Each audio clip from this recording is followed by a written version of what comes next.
This is why it is almost impossible to beat a Shaolin monk. We have all seen monks meditating for months alone in the mountains. But have you wondered what they do after that? They train for months and hone their abilities. And after that brutal training, they gain superpower-like abilities. From walking on water to having an iron crotch, here are some of the superpowers that monks possess. Walking on water. We often associate the ability to walk on water with superheroes, but you'd be surprised to know that Shaolin monks can walk on water. There is a Chinese monk named Shi Liliang. He was able to walk on water after 9 years of practice. To walk on water, he had used very thin and lightweight plyboards that were connected by cloth. He was able to walk across the water, which was 118 meters long, in around 50 seconds. He says that you have to focus on being light and have control. Superhero strength. It would be so cool if we had superhero strength, or if we were super strong, isn't it? This sort of superhero strength is mostly observed in fictional works and mythologies. Humans are trying to get superhero strength by technology and science, but there is still a long way to go. But quite a few monks possess superhero strength after training for years and years. They do achieve the impossible. Maintaining the temperature of the body. Imagine how convenient it would have been if we could adjust or maintain our body temperature as and when needed. Well, you don't have to just imagine anymore, because this happens in real life. It was seen that a small group of Tibetan monks were able to control the temperature of their skin by meditation. From 1979 to the 1980s, when a group of scientists studied a group of Tibetan monks, they discovered that the group had the ability to raise their body temperature by 17 degrees. Shattering glass with a needle. You might have seen people shattering glass with a stone or some heavy object. But have you ever seen a glass shattering because of a needle? Yes, you heard that right. A monk was able to throw a needle through the glass and break it. When asked about it, they say that it is all about using a combination of focus and channel vital energy called qi. It was discovered that the needle acquired a speed of 150 kilometers, and that is how it pierced through the glass. Amazing, isn't it? Finger skill and strength.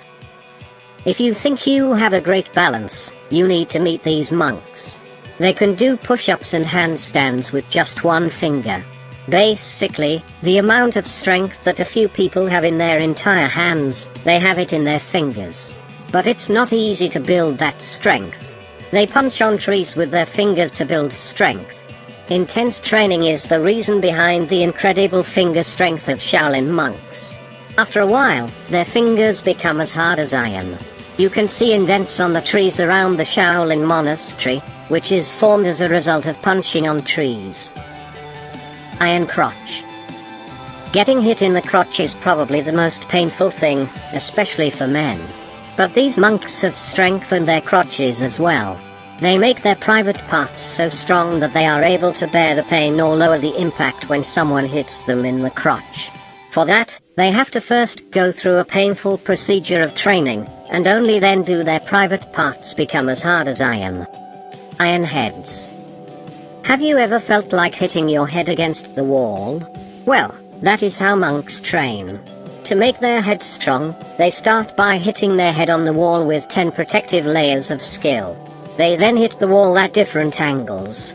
Every few months, a layer of silk is removed, and finally, one day, the students have to hit a wall without wearing any protective layer. During the first few attempts, it hurts, but eventually, they master it. After that, their head becomes as strong or stronger than the wall. There have been instances where monks have broken stone walls just by headbutting them. Sitting in hot oil. Now, not every monk is capable of doing this. But a monk was recorded sitting a pot of oil above a live fire. He sat in that pot for quite some time, while continuing to meditate. He had applied a special mix of herbs to reduce the impact, but you have to understand that even with the herbs, sitting in a pot of oil is still painful. Very painful. After his meditation session was over, The oil was poured into bottles, and they were sold to the audience of the event. Diamond finger. A method aimed at strengthening the index fingers. The diamond finger skill gives a Shaolin monk so much power that they can make a hole in the chest of the opponents with a finger and injure their internal organs. The training routine of this method includes pulling out rusted nails, punching tress until you can make a dent, and striking stones. This method is also called Buddha's finger. You might have seen videos of a monk doing a one-finger handstand. That is the demonstration of diamond finger skill.